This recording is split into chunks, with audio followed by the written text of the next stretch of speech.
제7광구는 제주도 남단과 일본 오키나와 해구 사이에 있는 대륙붕입니다. 면적은 대한민국 면적의 약 82%를 차지하는 광활한 면적입니다. 한때 천연가스와 석유가 매장된 것으로 알려져서 우리나라의 산유국의 꿈을 심어줬던 대륙붕입니다. 석유와 천연가스 매장량이 각각 16조 리터와 6조 세제곱미터에 이른다는 미국 연구기관의 추정도 있습니다.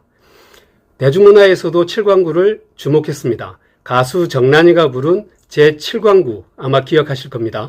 칠광구 나의 꿈이 출렁이는 바다 깊은 곳 2021년 개봉한 영화 칠광구도 있습니다. 한국과 일본이 칠광구 공동개발을 위한 회의를 무려 39년 만에 재개합니다. 칠광구 공동개발협정은 박정희 정부 시절인 1974년 시작돼 1978년부터 발효됐습니다. 유효기간은 50년입니다. 2028년 6월이면 효력을 상실합니다.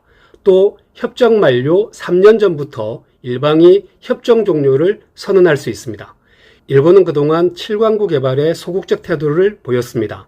1970년대부터 두 차례 유정 개발에 나섰는데 경제성이 확인된 유정이 발견되지 않자 더는 자원 탐사나 채취에 나서지 않았습니다. 일본은 또한 1985년 5차 회의를 마지막으로 우리 측 협상 요구를 계속 무시해왔습니다. 일본이 소극적인 태도로 돌아선 결정적인 이유는 1985년 국제사법재판소가 대륙붕 경계 기준을 일본에 유리하게 바꿨다는 분석도 있습니다. 과거에는 칠광구가 우리 제주도 남쪽 해역에 가까워서 우리에게도 관할권이 있다는 대륙붕 연장론이 널리 인정이 됐습니다. 그런데 1980년대에는 200캐리 범위 안에서는 바다와 바닷속 땅인 대륙붕에 관한 포괄적 권리를 인정하는 거리 기준이 점차 보편화됐습니다. 결과적으로 칠광구와 가까운 일본이 입지가 더 강해진 겁니다. 일본 주장대로라면 칠광구의 최대 90%가 일본 측 관할입니다. 일본 자민당 총조의 선거에 뛰어든 가미카와 요코 외무상 역시 비슷한 주장을 했습니다. 그는 올해 2월 유엔 해양법 규정이나 국제 판례에 비춰서 기준선을 정해야 한다고 이야기를 했습니다. 칠광구 대부분을 차지하거나 독자 개발하려는 속셈을 드러낸 것으로 볼 수 있습니다. 39년 만에 열리는 이날 회담에서 일본 측이 일방적으로 협정 파기를 주장할 수도 있습니다. 우리 외교부는 모든 시나리오를 염두에 두고 국익 수호를 위해 최선을 다하겠다는 입장인데 과연 어떻게 될지는 지켜봐야 될 것 같고요. 그런데 칠광구의 영유권을 주장하는 나라는 또 있습니다. 바로 중국입니다.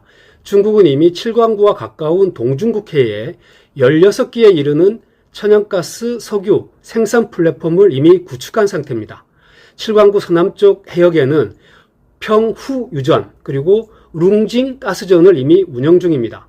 한일이 46년째 손을 놓고 있는 사이에 동중국해 자원개발에 가장 빨리 뛰어든 나라가 바로 중국입니다. 중국은 그동안 칠광구 대륙붕 협정은 중국의 권리를 일방적으로 침해한 것이라고 주장을 해왔는데 벌써 행동에 나섰습니다.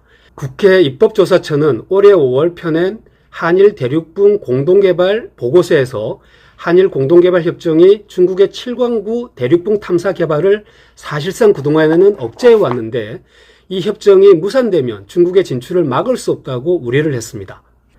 한국해양수산개발원 역시 올해 2월 동북아 해양안보 전망과 과제 보고서에서 중국과의 해양연토 분쟁이 앞으로 갈수록 심화될 것이라고 우려를 했고 우리도 중국에 걸맞는 해군력을 갖춰야 한다고 조언을 했습니다.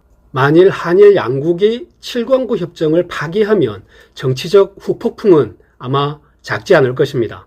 한일 관계도 파국으로 치달을 수 있습니다.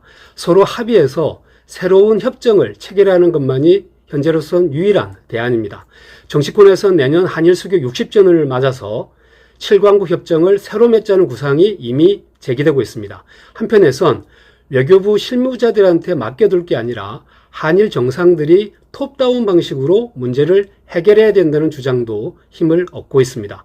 우리나라가 동해 대왕고래 프로젝트에 이어서 칠광구에서도 자원 개발에 나설지는 아직 미지수입니다. 가장 중요한 변수는 역시 한중일 외교 관계입니다. 윤석열 대통령은 그동안 일본과의 관계 개선에 집중해 왔습니다. 상대적으로 중국과의 관계는 예전보다 멀어지거나 소원해진 게 사실입니다. 앞서 이명박 정부는 2012년 유엔 대륙붕 한계위원회에 동중국해 대륙붕 경계에 대한 정식 정보를 제출했습니다. 문재인 정부는 2020년 제7광구 개발을 재추진하기 위해서 한국석유공사를 개발사업자로 지정하기도 했습니다. 반면 윤석열 정부는 그동안 일본과의 관계를 고려해서 미온적 태도를 보였습니다. 더는 소 잃고 외양간 고치는 일은 없어야 될 것입니다. 정부가 어떤 해법을 찾을지 지켜보겠습니다. 생각의 상자 피처였습니다.